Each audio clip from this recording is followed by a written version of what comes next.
Hey everybody, it's Zero Gear Plus, and in the last episode of Final Fantasy IV, I am doing this episode again.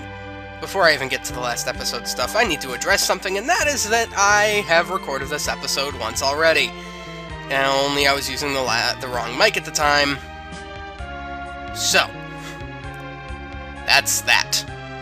Anyway, I'm not going to be doing Sylph Cave in this episode. I'm instead going to be doing a couple different things, actually. So, yeah, we're going to do that. First things first, I'm going to take the Falcon out here, and we're not going to go to the Sylph Cave just yet. We're going to go do some other stuff first. Like, we're going to go back over here, get the Enterprise. Excuse me. I had a slight hiccup there. I don't know if the mic's going to hear that, but whatever. Okay, if I can grab the hovercraft, thank you. I want to go exploring a little bit. So if you guys remember in the last episode, or maybe it was the episode before that even, we got the rat tail from the Land of Summoned Monsters, so I'm going to want to take that over here to Foxhead Island, as I like to call it, because it looks like the head of a fox. I'm not wrong in my judgment. Judgment. Like the bolt? That's not foreshadowing anything that's going to happen in this episode. Go away. Oh, looking for tails, are ye? I just happen to have a tail for ye. And for that, he gives us the mighty adamant ore. And I don't know if we actually know what we're supposed to do with this yet, but I do naturally know what to do with it, because I have played this RPG before, my friends. So we're going to take the Enterprise, and I'm just going to fly around this for a little while. I'm going to leave the hovercraft here. I don't think we can even use it for anything constructive anymore, because everywhere else that we'd ever want to go, we can go with, you know, our airships. So, I want to progress the plot a little bit. I'm not going to go on with the next big section of plot, but I do want to, get something, if you will. We've been waiting for you. Come to the Tower of Prayer. Feels so just repetitive doing this again. Born from the mouth of a dragon, rising towards the heavens with light and darkness, a sleeping promise shall awaken. I hate reading so slowly. Veiled in the light of eternity, Mother Earth shall be blessed with, and that's it.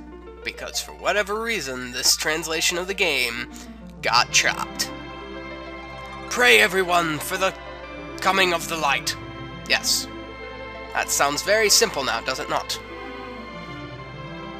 Cecil, bow your head. You know, you could at least be respectful. No, that's fine. That's fine. I don't even care. So, what exactly is this prayer supposed to do? Oh, we're gonna create a whirlpool. You know, that's not gonna touch the moon in any way. So, what? Your prayer came true, we gotta, oh, look, they have been answered. Yay, we got a whirlpool. What's that supposed to do? Be like a quick warp back to the, you know, Land of Summoned Monsters or whatever? Oh, you're summoning Leviathan. What? Can he, like, fly to outer space?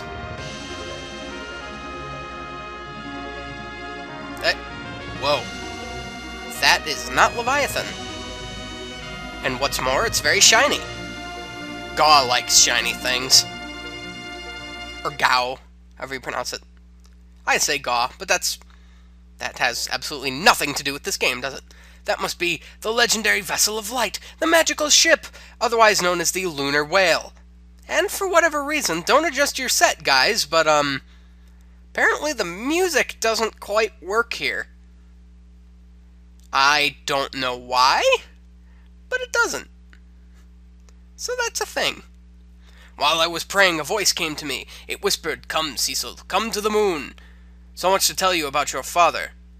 A voice? My father? The light on Mount Ordeals? But how? I need to go now. The magical ship is the vessel to the moon. According to the Mysidia's archives, aside from the switch to control normal flight, there's a crystal of flight, and if you speak to it, you should be able to get to the moon. I'll give that a try. Okay.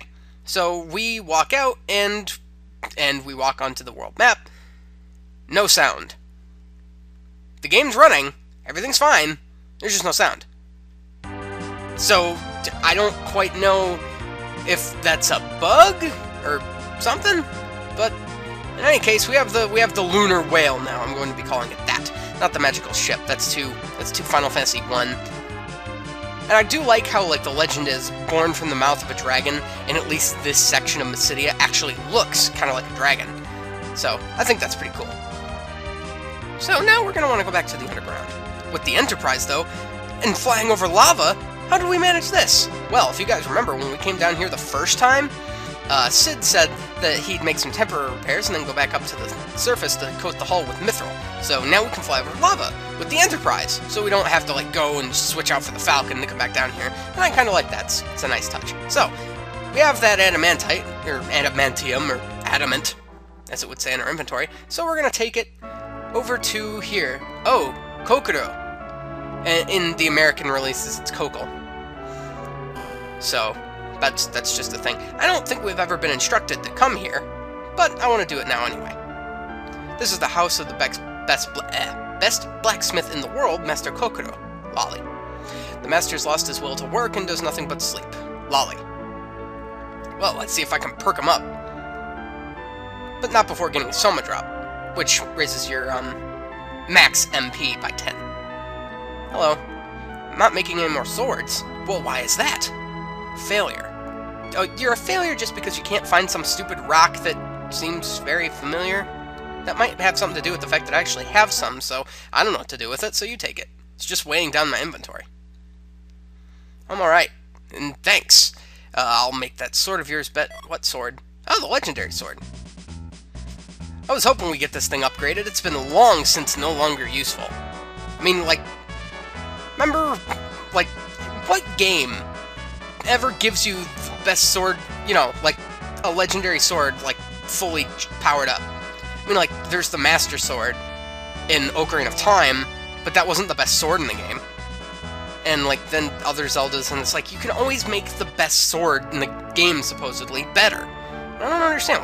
Why isn't there a game that you just, like, I'm not saying it's wrong, but, like, why isn't there a game where you can just, like, where you get the best sword, like, free? It's just, like, 10% into the game. Okay, here's the best sword, take it and do whatever. It's done, the holy sword Excalibur. Use it with all your mind, body, and soul. Okay, so I have something that I need to address here. A lot of people thought that the earliest point in which you could get the Excalibur was after a certain large piece of plot. Well, you know what, there's nothing over there that I care about. There's a high potion in some of the logs, but nothing big. A lot of people, for the longest time, and I didn't know this until a couple playthroughs ago, that you can get the Excalibur now. A lot of people used to think that the cutoff was doing some, you know, plot stuff that would be time-consuming, and then by the time we came back, it would be, like, more conducive and, like, understandable to get the Excalibur, but apparently the real cutoff is just getting the Lunar Whale. And I'm glad I know that, because I'm more than happy to get the Excalibur now. This, by the way, the Excalibur is the sword that, I was talking about in episode 29, was that raises your strength by 10. So, even though it drops our defense, it increases our strength tenfold. So Cecil's pretty beastly now. I'm going to equip this on him for a while. It's Holy Elemental. We're going to be awesome for quite a while. Now, with this, I want to go over here to the Kingdom of Baron. Make sure we're all healed up. Yes, good. Okay. And I want to go in here.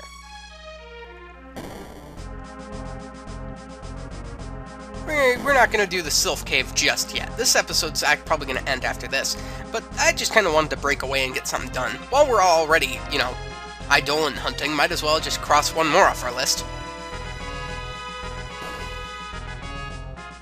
So, if we go over here, some of you might know where I'm going with this. Remember earlier, when we came here to see the king, and he said, you must go to the land of summon monsters or something, and, you know, challenge the king and queen or whatever. Well, now, since we've done that, and we have both Leviathan and Asura working for us, we can challenge the big guy, the King of Baron himself. So, we can finally get his help, I mean.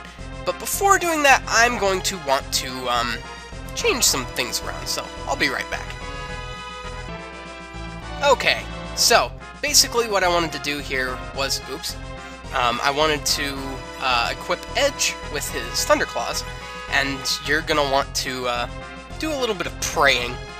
But don't have Rosa use pray for what we're about to do, because that would not help us at all. Hello. The look in your eyes is one of sadness, Cecil. Yes, it is true that I was murdered, but I became the soul of a phantom beast. The summoner from Mist may call me in the name of battle, but you must first be tested. For boss time! Meet Odin. As we read in the library at the place that we were at, Odin was only beaten once, and that's when a bolt of lightning struck his sword. So you're gonna want Edge equipped with the Thunderclaws, because he can deal massive damage to Doofus here. Odin, I mean. So we're gonna want to Berserk Edge, and this fight's gonna be pretty nice. I mean, look at that damage. We're gonna be wanting to cast Ramu, because it's basically gonna be the best we can get right now, and I don't even have to worry about the slow spell, because he's already dead. Okay, I did this on my last try, my last take of this episode. I kind of needed 3 tries because I didn't quite have the formula down yet, but I have it now, and we beat him in the first try without any problems. And Odin said that he'll fight with us because we've proven our might. So we learned the Odin summon, and that's pretty nice. Not very useful, but it's nice to have. And the Odin summon is really nice. I didn't actually talk about the Eidolons that we actually have. As far as summons go, with our, you guys all know what these do. Chocobo's basic attack, I think it's non-elemental. Dragon is either non-elemental or it's holy. Titan is earth damage. Shiva is ice damage. Ramu, lightning. Ifrit, fire. Basic. Asura has it's like a 1 in 3 chance of casting either life on everybody, protect on everybody, or like cure 4 on everybody. I don't use her, but she's there. Leviathan obviously attacks all monsters with water. And Odin has a bit of a special ability that I really like. As almost every other Final Fantasy game for that matter, the Odin summon is basically an instant death attack against all enemies on the screen. Only it doesn't work on bosses. Don't know why that is, but it is. He uses Zantetsuken, annihilates everything. Now, when I was young, and it's not like when I was young this was a problem, it's still a problem, I just haven't come across it in a long time. Sometimes Odin just doesn't work. I don't know why this is, but it's like he only has like a 40% chance. It's like, I read this somewhere, that he only has like a 40 or 50% chance of actually like working. And I usually get him to work, but like, it's apparently possible for him to just like, you summon him, you cast the MP, he shows up, and then immediately disappears and doesn't do anything. It's not like, it's not even like he misses. He appears and he shows up, and you spent 60 MP for no reason. I don't get that. So, but it's a thing apparently, and it's happened to me before, so I can verify.